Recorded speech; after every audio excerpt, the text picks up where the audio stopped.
अ, दोस्तों, एक बहुत इंटरेस्टिंग खबर है। अ, रूस की सरकार ने कुछ अमेरिकी एक्सपर्ट्स द्वारा जो आरोप लगाए गए हैं उनका ज़बरदस्त खंडन किया है।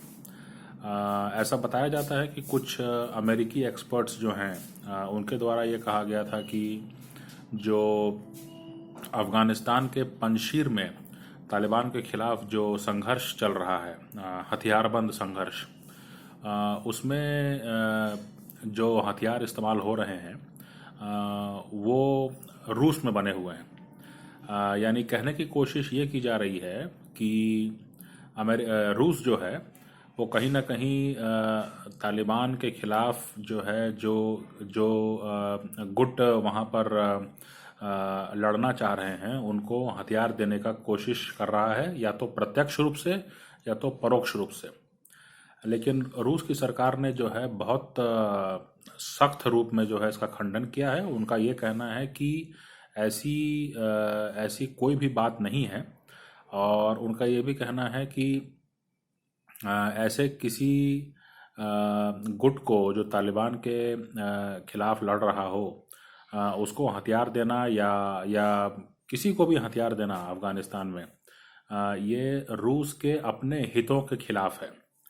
और इसलिए जो है उनकी तरफ से ये कहा गया कि ये कमेंट्स जो हैं वो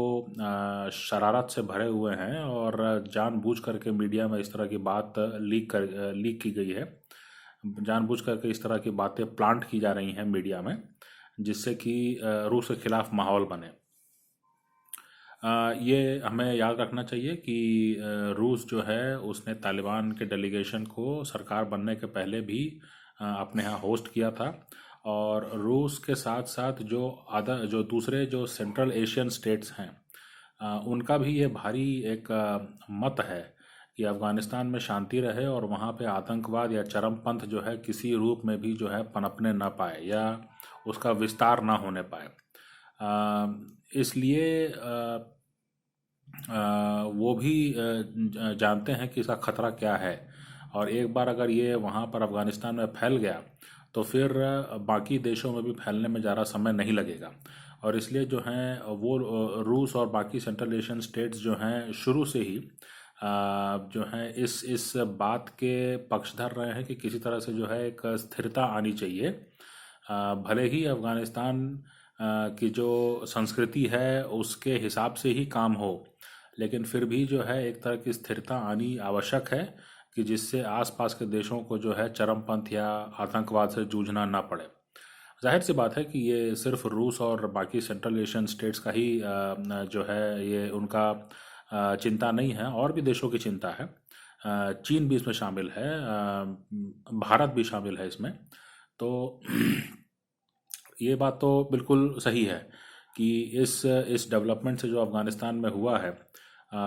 या और भी अगर ऐसे गुट निकल आते हैं जिनको ये लगता है कि हाँ, अगर तालिबान जो है वो हथियारबंद आंदोलन के ज़रिए जो है सत्ता पे काबिज हो सकता है, तो वो क्यों नहीं हो सकते हैं। ऐसे सोचने वाले और भी गिरोह होंगे। और पंजशीर की जहाँ तक बात है, पंजशीर में जो है जो नेशनल रेजिस्टेंस फ्रंट जो उनका कहलाता है, जो अहमद शाह मसूद और उनके बेटे अब उसको लीड कर रहे हैं, और अमरुल्लाह साले भी जो हैं उसमें हैं अब।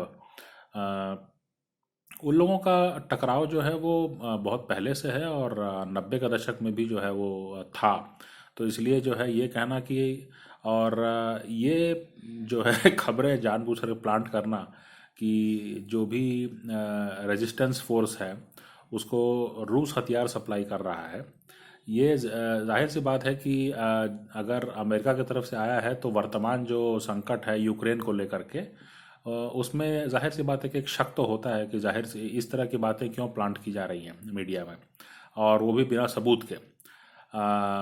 याद रखिए कि अमेरिका जो है इसने अफ़गानिस्तान से जाते जाते जो है जिस तरह का ब्लंडर वहाँ पे हुआ है, जिस तरह से वहाँ पे भागना पड़ा है वहाँ से, माने जो विदेशी डिप्लोमेट्स हैं और इवन अफ़गान के लोग भी जो हैं जिस तरह से भागने के प्रयासरत थे, जितनी तेज़ी से जो है शहर पर शहर गिरे हैं तालिबान के हाथ, तो जाहिर सी बात है कि अमेरिकन इंटेलिजेंस या उस पर जो है सवालिया निशान तो उठते ही हैं। तो इसलिए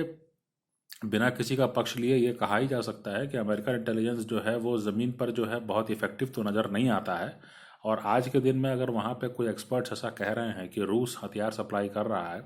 तो बिना कोई सबूत दिखाए जो है अगर उनका सिर्फ ये कहना है, तो जाहिर सी बात है कि इस पर शक शक करना तो बनता है। और ये बात ठीक है कि रूस और बाकी सेंट्रल एशियन स्टेट्स या और भी ऐसे देश जो हैं आसपास के, वो बिल्कुल नहीं चाहेंगे कि किसी तरह की जो है और संघर्ष तेज हो वहाँ पर, और किसी तरह की स्थिरता और एक सामान्य जनजीवन बहाल हो, इसके लिए ही सब लोगों का प्रयास होगा।